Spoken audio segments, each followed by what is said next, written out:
This is B12 News. Coming up on B News.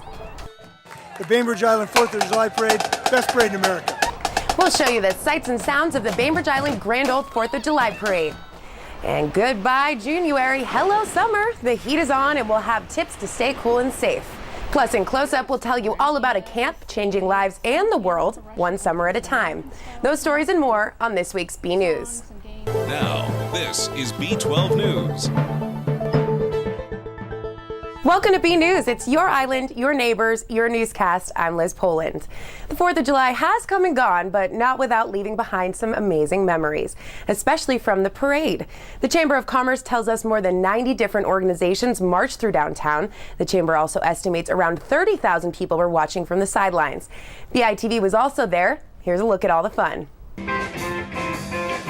The festivities kicked off on the 3rd of July when hundreds of people came together for the 18th annual Street Dance and Barbecue.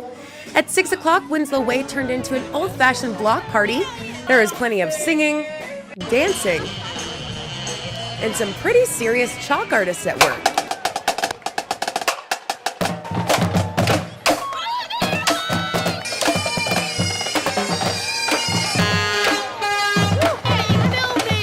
Welcome to the 2010 Grand Old 4th of July celebration. I know you guys have been waiting for a long time, so have I. I have my loons right here and my crew behind me, and our favorite news van right here. So we're about to take off. I hope you enjoy the show, and happy 4th of July.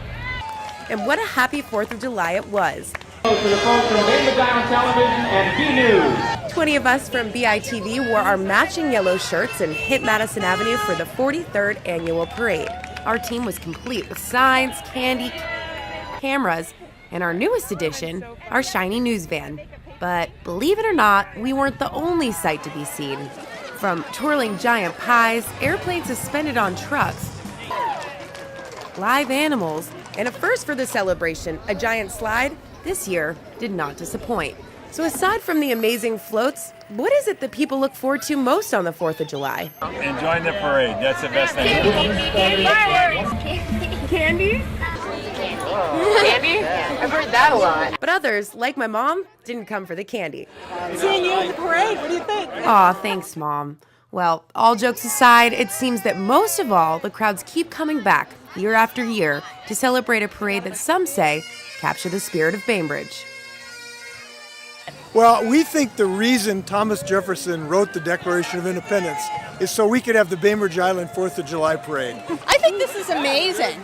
I wasn't sure exactly what we were going to see, but the community spirit is unbelievable. Happy 4th of July!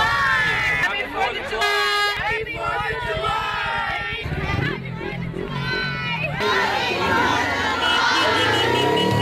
Some say summer doesn't start until July 5th. Well, this year, it was more like the 6th and 7th. Finally, Mother Nature gave us some temperatures that really got us excited. And Fay Bainbridge State Park was definitely a place people went to enjoy the weather and beat the heat. I like Fay Bainbridge because there's lots of sand and beach glass and stuff to play with. Enjoying the sunshine, taking swimming lessons, and trying to get as much sun as we can. According to the National Weather Service, temperatures hit 90 degrees at SeaTac on the 7th. This broke a record high of 88 degrees back in 1953. As temperatures continue to stay hot, it's important to remember to limit your time outside. If you have to be outside, take breaks, wear lightweight, loose-fitting clothing, drink lots of fluids, and stay away from drinks with caffeine and alcohol. Never leave children or pets in a vehicle, and be sure to check on your elderly friends or family members. The Kitsap County Health District is testing the water at Eagle Harbor's waterfront park. High levels of the bacteria in the water were detected at the beach. The county is taking more samples of the water. If those new samples also show high levels, an advisory or closure sign will be posted at the beach. Officials say shore and inland sources such as recent heavy rains could cause contamination. B News will continue to follow the testing. For more information, visit kitsapcountyhealth.com. Heavy rains are also to blame for almost ruining the peninsula's garlic crops this year. Despite the heavy rains, one local farm was able to celebrate a fruitful harvest. B News reporter Christy Thurin takes us to the farm's work party on June 30th. Garlic. Okay, Lots and lots of garlic. That was the theme at Persephone Farm in Indianola. For the 9th year, the farm's biggest fans came together to eat garlicky dishes, make music, and most importantly, get this year's harvest ready for storage and sale. Well, it's our annual garlic party, which we harvest all our garlic, and we do a process of peeling the outer layers off and getting it up to our loft to dry out. And so it's kind of a big work party, and also just for fun, too, to give our customers a chance to see our farm and interact with each other. And all these workers are part of the farm's community-supported agriculture program. June through October, subscribers get an armload of fresh-picked organic vegetables, herbs, and flowers. Turns out, garlic is a pretty good crop. Okay, here you go.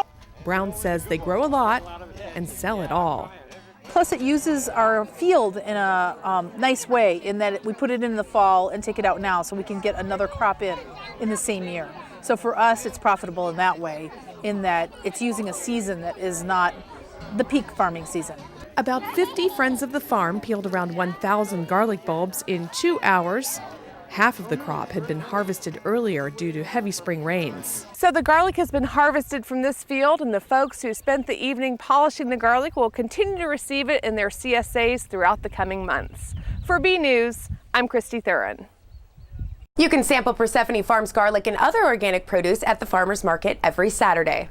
We have some news about Steve Rhodes to pass along. Rhodes is the island man who set out to bike 1,200 miles in 90 days, all for charity. We just learned that Steve was involved in a crash near Santa Rosa, California on the 4th. Steve tells us he is doing well and is expected to return to the island in the next few days. Steve joined us on Close Up to talk about his journey a month ago. We wish him well and a speedy recovery. For updates and more information, visit his website, stevegoestheextramile.com.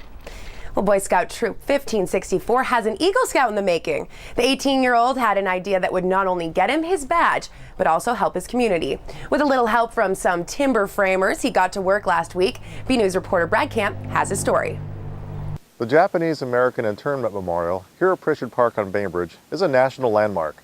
It also caught the attention of local Boy Scout Alex Lemon. What I'm building today, or continuing to build, is a visitor shelter, which is my Eagle Scout project, and it's built in the same building style as the rest of the memorial, which is timber framing, the timber framing style, Japanese. The project has been years in the making. Lemon raised about $5,000 by selling Boy Scout popcorn and candy bars. It was a $1,000 grant from Rotary that finally got the hammer swinging. Alex approached us about 3 years ago about wanting to do something for his Eagle Scout project, and we brainstormed, and this is what we came up with. The memorial is a national landmark and is still a work in progress. A team of builders spent many hours shaping the cedar structures and building the wall. Timber framer John Boudet helped Lemon incorporate some of those elements into the bus shelter design. Well, it's kind of timber frame light. We wanted to do something that had something in keeping with the memorial, but not overwhelm Alex with timber frame joinery, so we've thrown in a few joints for interest. Timber framing style, even though it's a lot of work, it looks nice, and it works like Tinker Toys. According to Scoutmaster Dan Bacon, only about 2% of all Scouts achieve the Eagle ranking. Projects must involve leadership skills and improve the community in some way. Lemon has been a part of the scouting program since the first grade. He considers this Eagle project to be the finish line in a long journey of merit badges. He hopes to have the project done in a few days. For B News, this is Brad Camp. In 1999, island artist Janie Ekberg laid the groundwork for what is now Camp Siberia. Since then, volunteers from Siberia to Bainbridge Island have bridged the gap between the two worlds, turning Janie's dream into a reality. Joining me now in this week's Close-Up is one person that definitely helped make this camp a success, Board President Ellen Spencer. Thanks for joining me, Ellen. Thank you, Liz. Yeah. Nice to be here. So I was lucky enough to go to Camp Siberia with her son, Rob, in 2002, and quite a lot has changed. It's in its 10th year now.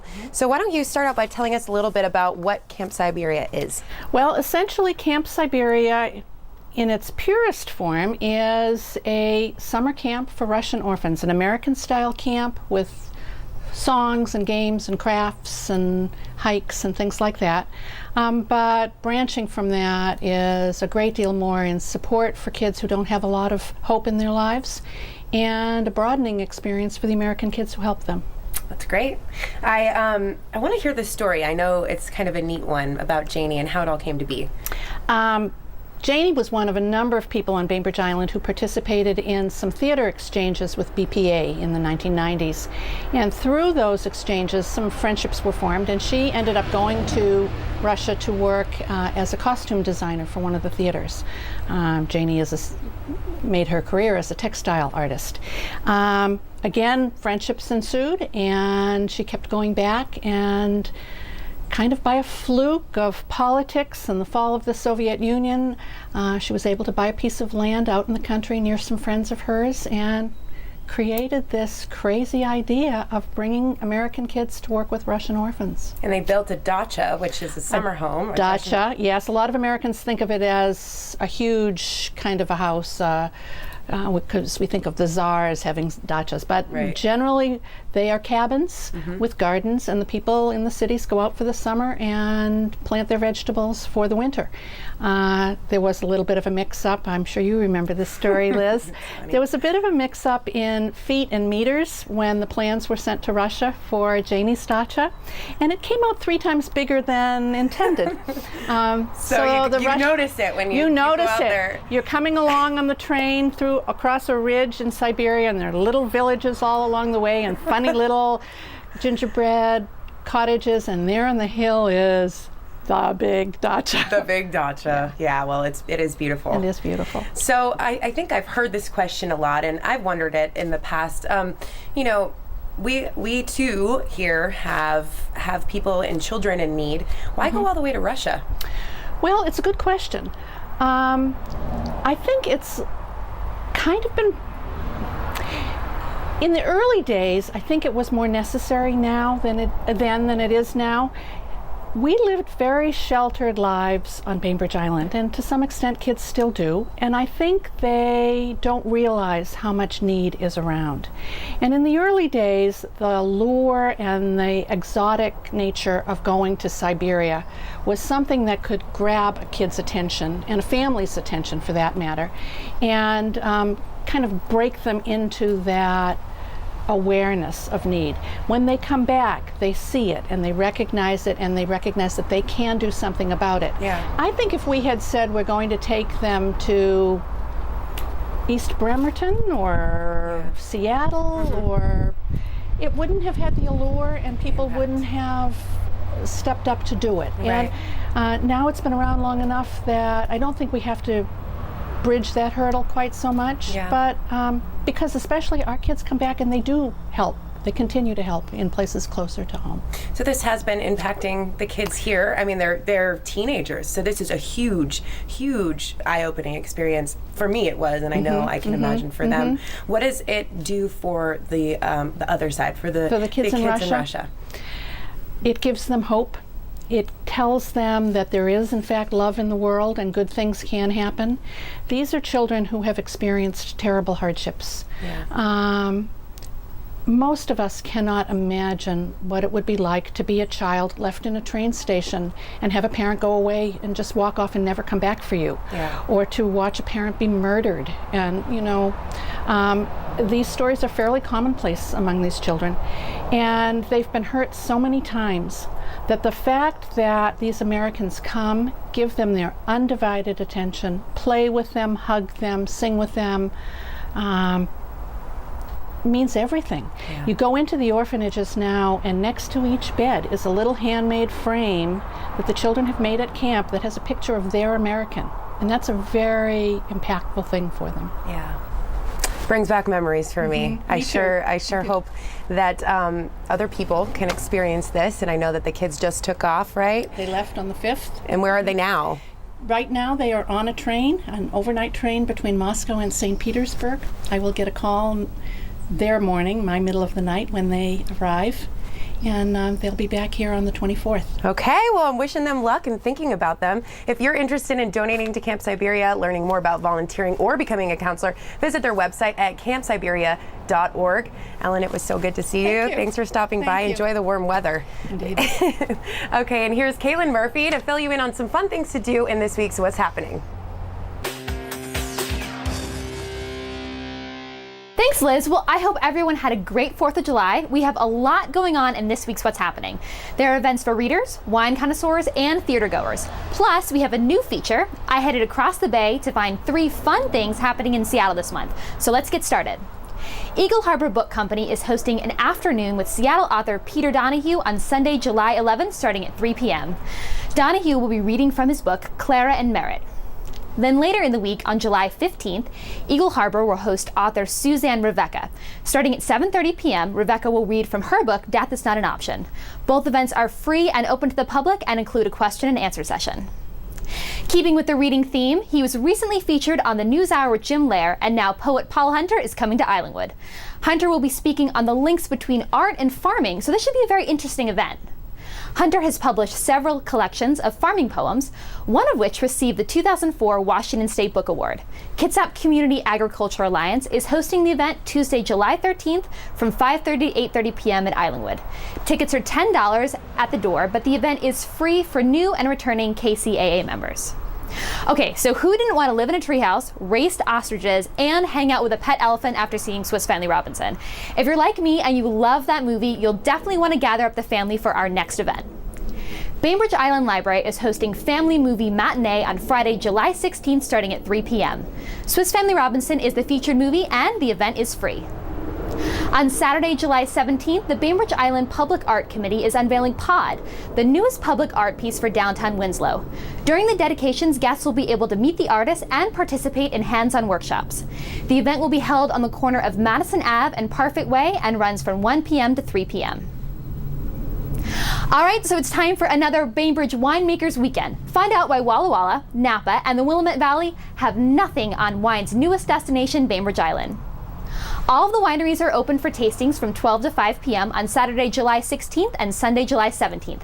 It's a great chance to learn about secrets from the Bainbridge winemakers themselves and check out the Bainbridge Winery's website for more information. There are a couple of reasons this month that you'll want to head over to the Blodell Reserve. First, you'll want to bring the kids for a special Book It All Over performance of Johnny Appleseed. Book It All Over is the educational arm of the award-winning Seattle-based book theater, and it aims to inspire reading in children. The performance is Saturday, July 17th from 1 to 2 p.m. and children under 5 are free. You can get more information at the Blodell Reserve website. Later in the evening, the Reserve will host the Jake Bergevin Quintet for the Music at the Mansion series. Jake Bergevin's singing has been compared to Frank Sinatra, and his trumpet playing has been compared to Chet Baker, so this sounds like a can't-miss show. The Big Band Swing Concert starts Saturday, July 17th and goes from 7 to 9 p.m. You can find out more information on both events from the Blodell Reserve website. All right, so the next event sounds like a blast. How can you go wrong with a barbecue, raffles, a BPA student performance, and some hilarious improv with the Edge Improv Group? The Bainbridge Performing Arts is putting on their 4th annual theater school benefit fundraiser, and from the sounds of it, the event is aptly named. Starting at 5 p.m. on Sunday, July 18th, the whole family can enjoy plenty of fun and raise money for a good cause. Tickets are $35 for adults and $20 for kids 18 and under, and proceeds benefit the BPA and BPA's theater programs. And another great event for the whole family is the Roberto the Magnificent Show at St. Cecilia Church's Conger Hall. The Bainbridge Island Library is putting on the fun-filled show Tuesday, July 20th from 10:30 to 11:30 a.m. And the show features juggling, unicycles, and some crazy stunts. And now that we've covered what's happening on Bainbridge Island, how about featuring some events that are going on just across the water in Seattle? Bainbridge Island is a well-known escape for many Seattleites, but this week I found 3 fun events that Seattle has to offer for Islanders. And everything is walking distance from the ferry, so no need to deal with the crazy summer traffic. Just walk on the boat, and once you're across, the first stop will look very familiar. The water taxi is just steps from the Bainbridge Island Ferry Terminal and offers a quick trip over to West Seattle that everyone will enjoy. It's great. It's a great way of going. The boat offers indoor and roof deck seating and bike storage. Plus, kids love that this taxi is fast.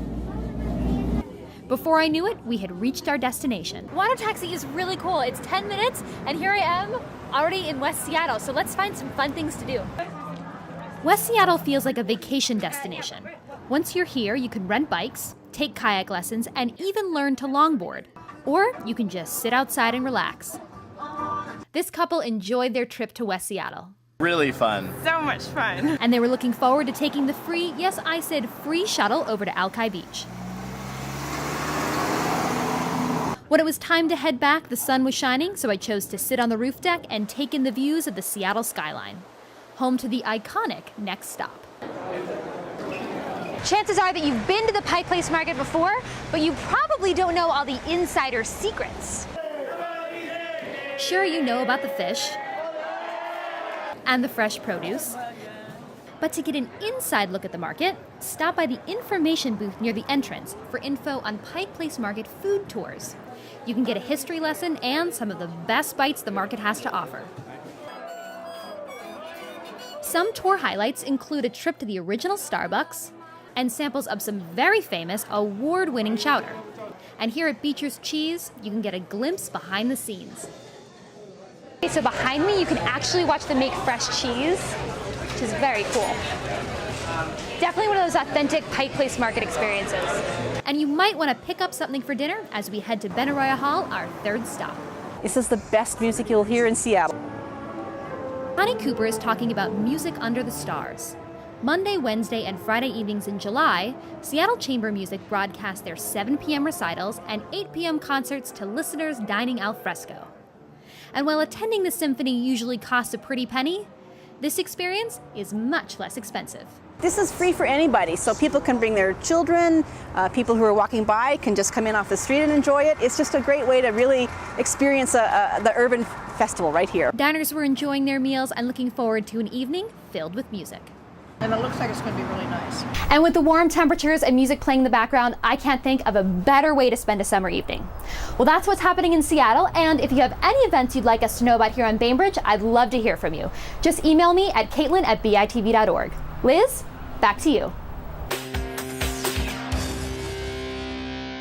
In this week's Police Blotter, John Hayden does more than just give us a rundown of crimes on the island. He also gives us some updates to stories B News has been following. Here's John.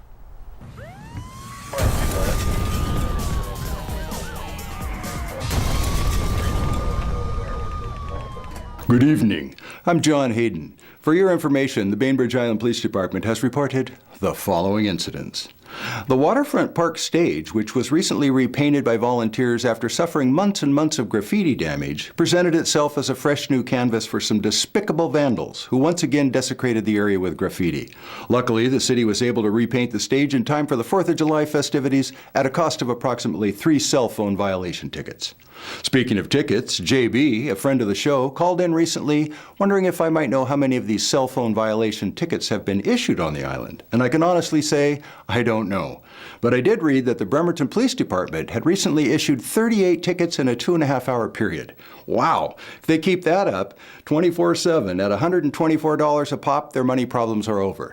I don't know if our own police department is taking advantage of this potential cash cow, but I do know that if I was deputized, I could have issued over $1,000 worth of tickets just yesterday on my drive into Winslow. The big question I have is, who are these criminals talking to? 2 men engaged in an argument of unknown content while trying to enter a garage at an apartment complex came to blows when one man became impatient with the other's pace of opening the garage door. By the time the police arrived, the impatient man had gone to the hospital to become a patient and was treated for a large cut on his chin and a bloody nose. All I can say is patience is a virtue, but there was no word on what kind of patient the man was other than intoxicated. Police are still investigating. Just before 1 the other morning, a Bainbridge bicyclist suffered numerous injuries when he steered his bicycle off Linwood Center Road and into a ravine and crashed into the rocks and brush there. The rider may have been unable to see where he was going as there were no lights on his bike and it was still dark, so he can hardly be blamed for the crash. He wasn't wearing a helmet either, which is never a good thing, but maybe getting bonked on the head knocked some sense into him. Police noted the odor of alcohol about the man as he was treated at the scene, so let this be a reminder that just like cars, bicycles and alcohol are not a good mix. The man was not cited or given an ice cream coupon. The condition of his bicycle is unknown. I'm not even going to mention the wallets, cash, checkbooks, and IDs that were stolen out of 2 of the 6 unlocked cars that were rummaged through in a high school road neighborhood the other night, because what would be the point? A Port Orchard man out for a leisurely bit of sightseeing on Sportsman's Club Road got a wake-up call the other morning when he crashed his van into a car not once but twice before driving into a ditch and hitting a tree. I score him 3 for 3. Thankfully, no one was hurt, but we can't say the same for either the van or the car. I'm not sure about the tree, but police cited the man for inattentive driving, although I don't know why. So I'm pretty sure those 3 crashes got his attention. I'm John Hayden with a big shout out to all of you folks lining the streets during the big parade the other day. I know I had fun, and a special shout out to Astrid from Indiana and Mary from Manhattan, who we had a very pleasant chat with while we waited for the bus. Let's do it again next year. Thanks for watching, folks, and remember, if you don't want to be on Police Blotter, have a crime-free week. One of the many celebrated events of the grand old 4th of July celebration is the historic baseball game. In this week's Community Reporter Spotlight, Kathleen Thorne takes us to the 8th annual 4th of July Stars and Stripes game. The event is hosted by the Island Historical Museum. The Peninsula All-Stars faced off against the Bainbridge Homestead Grays. In the end, the All-Stars came out on top, winning the game 8-7. And now for some stories we are working on for next week's show. We'll update the status of Eagle Harbor Waterfront Park. Plus, a TNC cake decorator takes the cake. We'll tell you how. And in close-up, you'll hear all about a new public art piece that will soon make its debut on the island. Our members, volunteers, and our sponsors help make B News possible each week. If you'd like to support B News and BITV, give us a call or visit our website. Also, check out our summer camps. Registration's still open. I'm Liz Poland, and have a great week.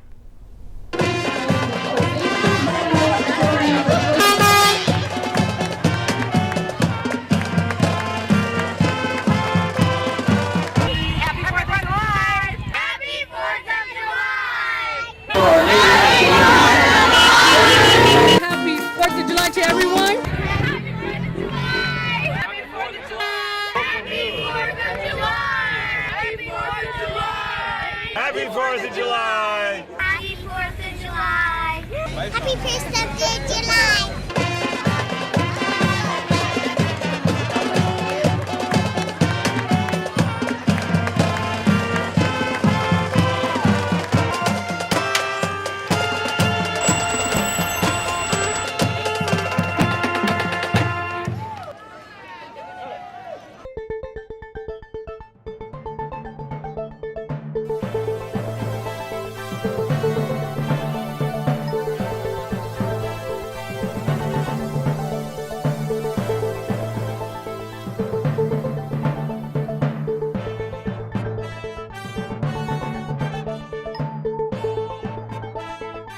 Thank